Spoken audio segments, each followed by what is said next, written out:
In our teaching series, Grand Designs, where we talk about God's grand design, the church, we've been first of all looking at the why we exist. We exist to tell people about Jesus.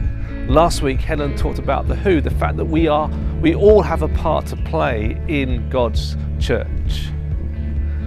But this week, we're going to ask the question, what? As we look to return to physical services, what is church going to look like? Well, I'm going to be talking to Angie about that now.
Hello. Oh, hello. Welcome to my garden. What a beautiful afternoon we've got. Yeah, with the cars going past in the background. It's so noisy in my garden. Yeah. But anyway, never mind. Yeah. Now, let's cut to it. Third in our sermon series, look at grand designs. This week is the what. In your first one, which was the why. Why, yeah. Yeah, why? you said things have to be different when we go back. So why does it need to be different from what we were doing before? It's not about whether or not it was bad before, because it wasn't. It was great, and I'm really looking forward to returning and seeing people. I think what has happened over this past year and a bit is our worship has been disrupted. It's as if the pause button has been pressed, and it's giving us that opportunity to stop and to think about church. And I don't just mean church service, I mean church as a whole, about who we are, what do we value, what was working, what wasn't working.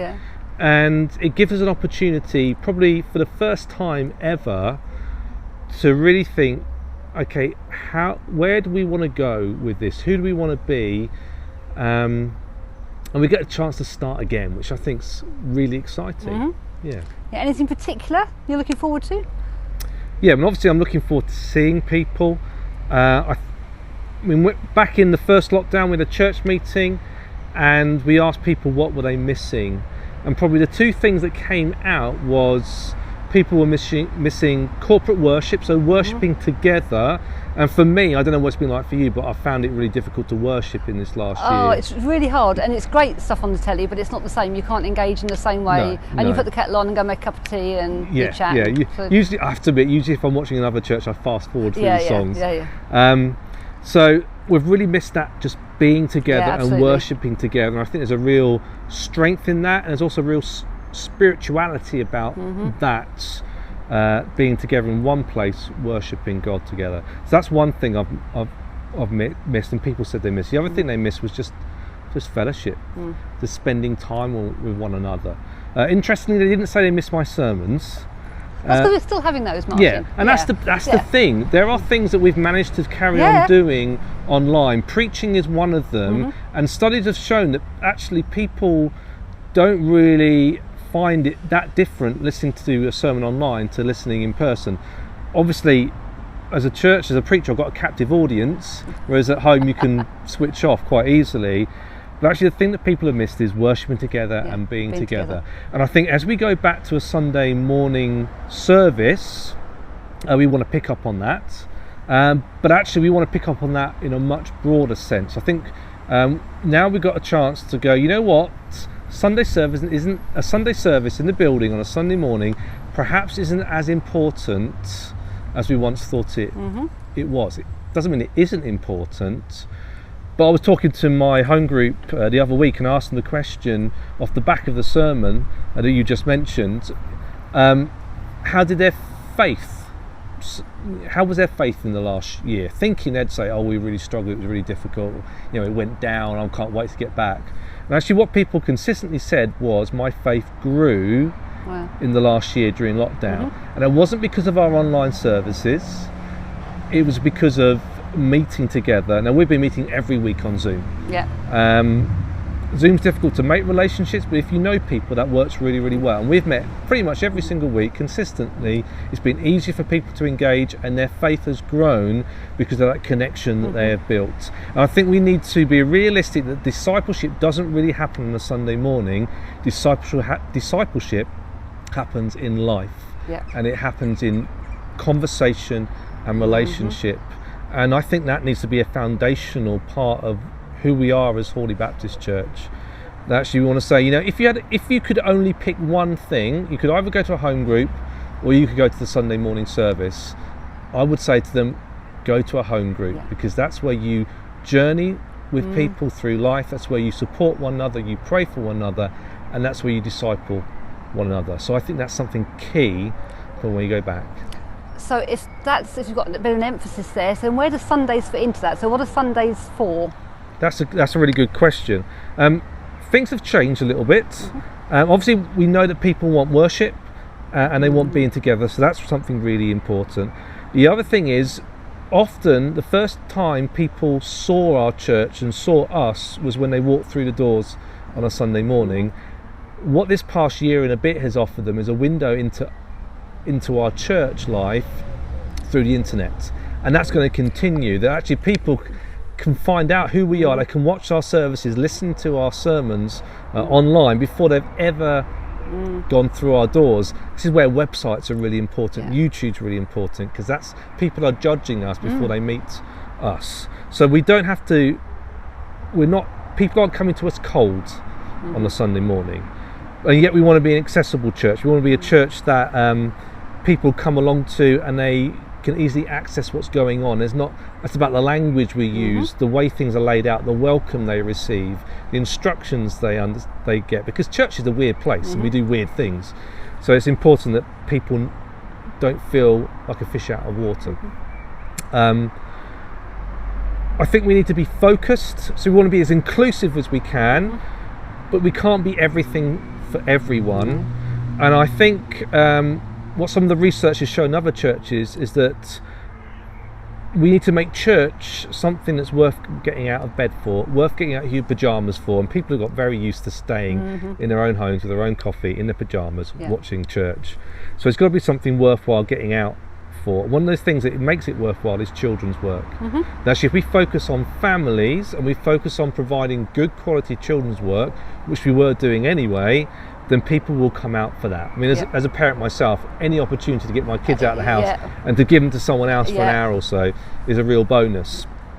So that's going to be a focus of ours, focusing on families. Okay, so if you're focusing on families, that's good. Families encompass all generations. Is there still room for the elderly? Definitely. We really value, and I think families really value, that grandmother, grandfather, that the older generation can bring. You know, for example, my parents are 2 hours drive away. So actually for my children to have grandparents at church, for me and my wife to have parents at church, those people that we can rely on for advice, I think is hugely important. Just because we're focusing on families doesn't mean that people that are of an older generation, that maybe it's not their sort of music or it's not quite their sort of thing, it doesn't mean they're not important. Actually, they're hugely important, and they can have such a part to play in relationships, which you said is key, and just helping young Christians and young Christian families to really grow in their faith. And there's years of wisdom, isn't there? Oh yeah, wisdom sort of there's probably nothing that we're trying to deal with as a family that older people haven't dealt with, before. So yes. And I guess within church, I mean, if church, there will always be roles for everybody. Yes. But some of those roles, I guess, may change a little bit. Yeah, we're still learning this. Yeah. We're on a journey. We've got a plan for when we go back, which, just so people know, is probably going to be end of June, beginning of July, if restrictions allow. Yeah. But we're just going to see how we go with this. I mean, talking about spending time with people, what we're going to see as one of the things we're going to do is we're going to have a lot more of our service dedicated to praying for one another, talking to one another, spending time with one another over a tea or a coffee. Yeah. We might even include pastries if the budget stretches to it. Oh, yeah. And that's going to be a really important aspect of church. Yeah. Our sermons, people will be pleased to know, will remain at 10 to 20 minutes in length. Excellent. What do you mean excellent? Thank you, Angie. And also we're going to be spending more time in worshipping God together, allowing the Spirit to move, allowing time for God to speak to us, and that's going to be part of our Sunday morning. We want Sunday morning to be an event that's worth getting out of beds for. Sounds exciting. So there's lots to do, lots to work out. Yeah.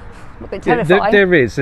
There's a whole load of things to sort out, and like I said, we're going to gradually build this up. That's exciting. So about the digital side. So are we carrying on with the digital side? Is that just stopping?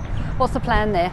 No, I think our eyes have been opened to the possibilities and the opportunities that digital provides us. Like I said earlier, the window it allows people on the outside into our church. They get to know us before they've even met us or entered our building. But the reality is, Daz and myself our focus is going to shift over the next few months onto the physical gathering.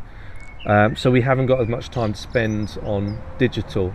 So that is why we're looking at employing for at least a year for the moment, because that's what finances allow, a digital leader or a digital pastor, someone who's going to take charge of that digital side of church, because I feel that we've learnt a lot.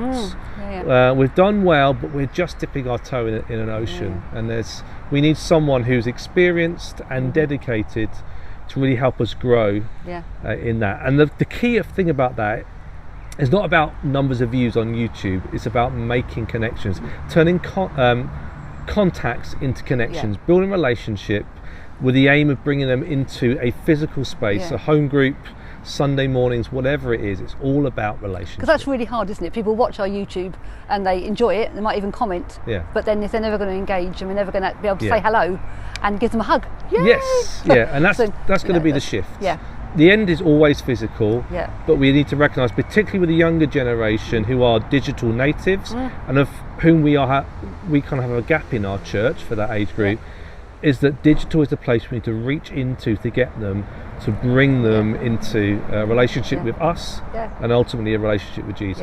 It's exciting. It's really exciting. So what are you nervous about the future? It sounds exciting, but it sounds a little bit scary. There's quite a lot. What are you concerned about? I think one is just resources. I've got used to doing what I do. It was first half of this past of lockdown and stuff was a nightmare, and then probably since October I've got into a rhythm, and that's all going to be broken up again.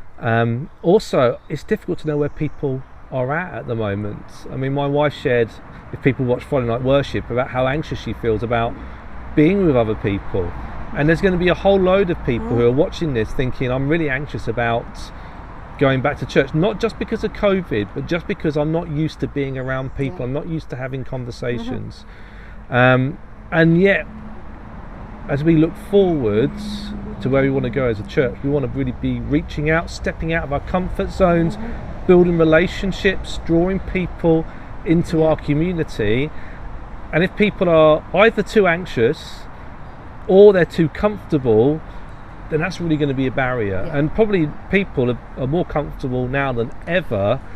They haven't even had to go to church. I know. Well, it's funny because I'm thinking for myself, I'm thinking, it's quite nice now. I get up, late on a Sunday morning, but Sunday mornings never used to be like that. Sunday mornings are busy times. And, once we get back, it's going to be great. But there is a part of me that thinks, oh my goodness, it's going to be hard work. And the reality is people will have had plenty of time to form new habits.